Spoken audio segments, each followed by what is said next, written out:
everybody.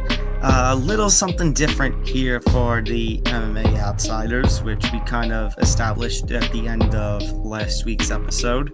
Not really here to talk about news, not here to really recap anything that happened from the Tampa card. Although watching Colby Covington get battered for 3 rounds in a completely one-sided fashion was something else. But it's the fact that we have one more big combat sports event, and that takes place this weekend in Saudi Arabia. 3 heavyweight championships are going to be on the line: the WBA, the WBC, and the WBO, as Oleksandr Usyk, the former undisputed heavyweight champion before the IBF got involved with the politics of boxing, and he will be taking on Tyson Fury. It is a rematch from their May encounter, in which Usyk won a decision over Fury to capture the WBC title to become the undisputed champion. Neither man has had a fight since their initial encounter about 7 months ago. So here we are. So, Zain, as we are entering this weekend, and one of the biggest fights in boxing that we're going to see since the first fight, what are your thoughts heading into this one? Yeah, so I mean, obviously, I've been excited to see this rematch ever since the decision obviously was rendered in May. It was a great first fight. For those of you who haven't seen it, go back and watch it before you watch the continuation, if you will, because I feel like you can't tell the story of this fight without talking about just the sheer madness that was the first fight, particularly in round 9. Should the fight have been stopped in favor of Usyk? It's obviously a debate for another time, but I mean, going into this rematch, I think it's going to be all about, you know, did Fury take Usyk too lightly, and if he did, has he cleaned up all that stuff in training that kind of made him vulnerable for the first time in his career? I mean, we've never seen Tyson Fury in that sort of danger, really ever to that point. And Usyk, I mean, and for those people who didn't know who Usyk was in the first fight, I think they'll definitely know who Usyk is going into this one. And just given the sheer madness that is the heavyweight division in itself, with Anthony Joshua losing in September, all chips are on the table for a maddening conclusion to 2024 to really find out who the best heavyweight in the world is. And even though it's not undisputed, you really can't get a bigger rematch in boxing to close the year than this one, and I'm very much looking forward to it. Yeah, obviously Daniel Dubois does hold the remaining championship. He holds the IBF. But yeah, it goes to what you said, given the high stakes of this rematch, given Anthony Joshua and the fall that he had with the loss to Dubois, given everything else that's happened with the heavyweight division, it really feels like whoever wins this fight is the number 1 heavyweight in the world right now. As far as what I'm expecting in this fight goes, I mean, you mentioned that Fury may have taken Usyk a little bit lightly, and if so, that's not really a good look, because that would be like the second fight in a row where Fury has done something like that. I think we've come to the reasonable conclusion that he did that with Francis Ngannou in their fight back in October of 2023. And now if you say that he did that with Usyk, I mean, now that we're coming into the third fight that Fury is having in about 14 months' time, it would be foolish to feel like he would make that kind of mistake. But at the same time, I don't know if just a few months since that fight, I mean, anybody can beat anybody on any given day. That's just the power of the heavyweight division. And that's the power when you're talking about 2 of the best fighters in the world, like Usyk and Fury. Having said that, I feel like what we saw from Usyk in that first encounter was just so good. I mean, I was worried about how he might be able to handle the power that Fury displays, and he handled it and then some.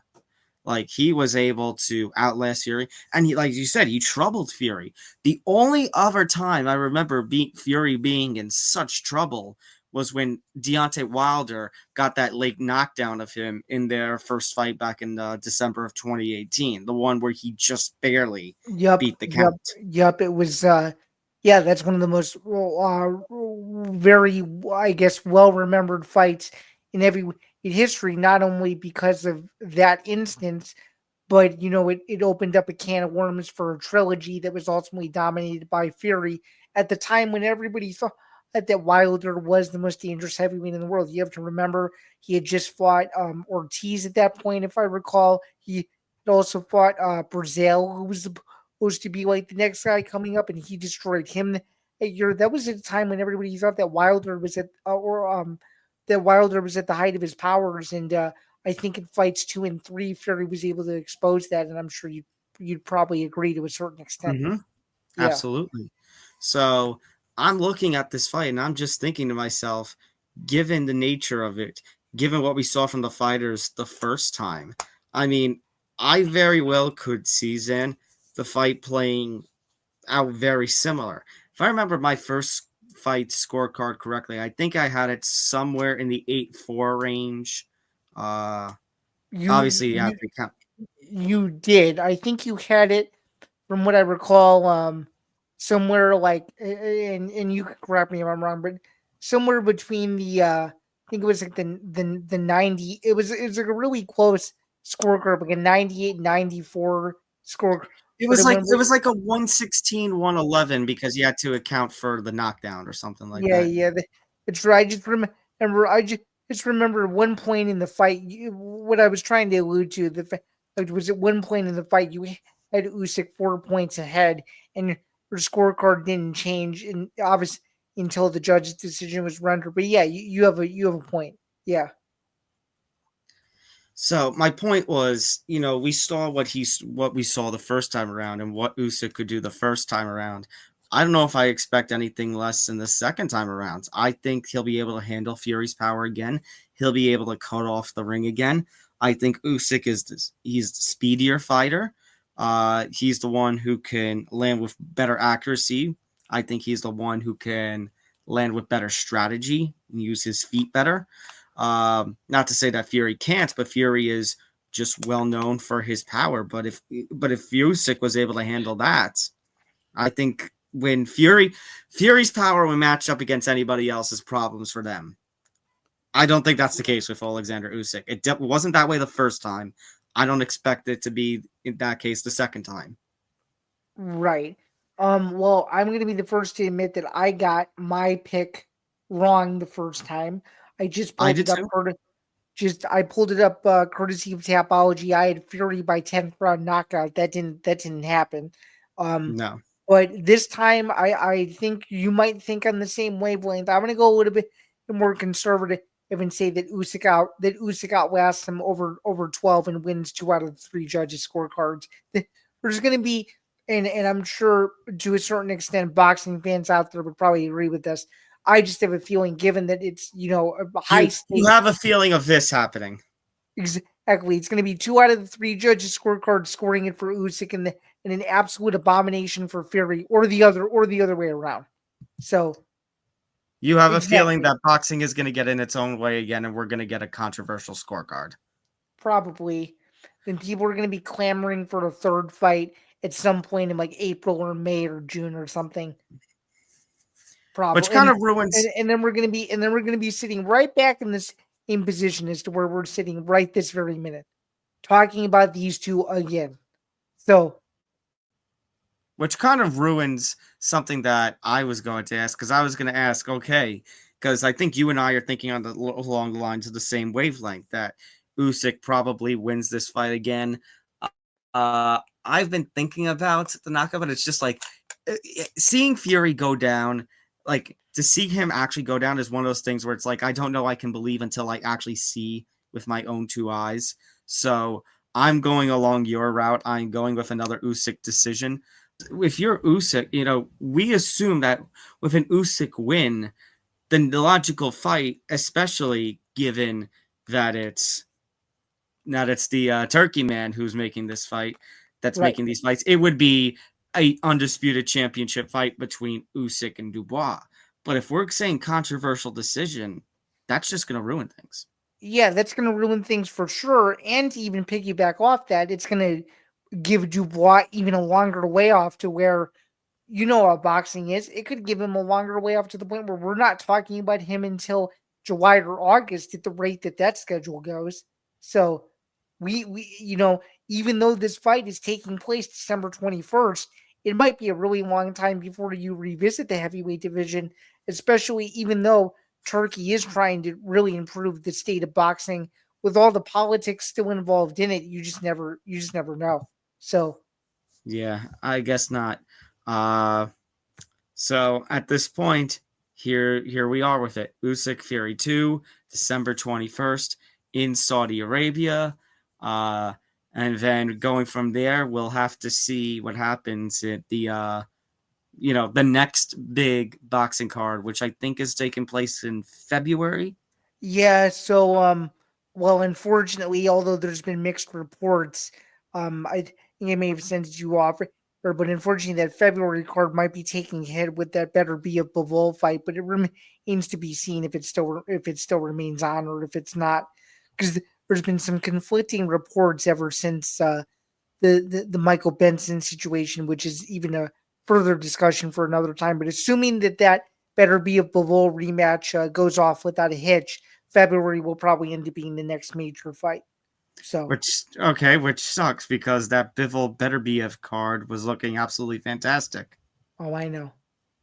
And But I hey, think even if the fight doesn't happen, we still get Shakur Stevenson versus Floyd Sheffield. So, mm-hmm. Actually, actually on that card was supposed to be Daniel Dubois. He was going to defend his IBF title against Joseph Parker. that's right. Which you and I both agreed is a good consolation prize if we've ever seen one. And that's the thing. Like we talk about focusing so much on this fight. Yeah, Usyk. If Usyk wins, yeah, maybe Usyk Dubois. But what happens if Joseph Parker does a surprise knockout of Dubois? You never know. Joseph Parker decided to spoil the party last year too, or earlier this year. Mm-hmm. I should add too. So you never know that the heavyweight division's weird. So Heavyweight division is weird, but it's also a lot of fun. And this fight should be a lot of fun. for sure, you want to do a final tease for our fight companion on Saturday? The plans that we have for it. Yeah, absolutely. So join us on December 21st on playback.tv/ETV network. And we will be live at some point. Official time to be announced, given we have no idea about the how it's going to work. Actually, let me ask you here, Zan.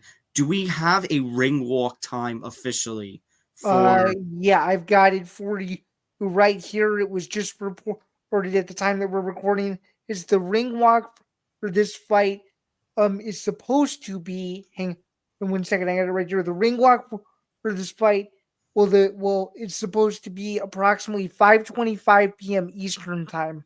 Is supposed to be the ring walk for Usyk versus Fury. Okay, so you know what? How about 5 p.m. Eastern time? Mm-hmm. Okay, there you go. So December 21st, 5 p.m. Eastern, 4 Central, 2 p.m. On the out on the West Coast. Which by the way, DAZN is a fact error. It thinks that Central Time is Pacific. So thanks for clarifying that for everyone because I just got worried myself. So yeah, it will. Assuming that everything goes off as it's supposed to, and there's no crazy conference in the middle of it, it should be 4 p.m. my time, 5 p.m. your time on or Saturday. any boxing officials inducting themselves into a Hall of Fame. Right. Exactly. So okay, 5 p.m. East. Okay, so there you go.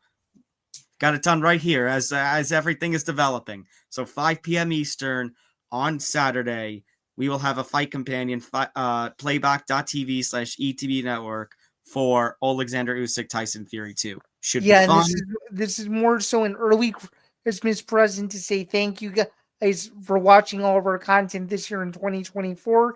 And if you get positive feedback from it, we may pick some of these marquee fights that we deem important enough to do something remotely similar. So please be sure to check it out and tell us what you think. And oh, by the way, if you like what you see, be sure to join the room and become a member, because that also it also helps us out too as we try to grow on that platform and every other platform that we have on the network. So fair enough.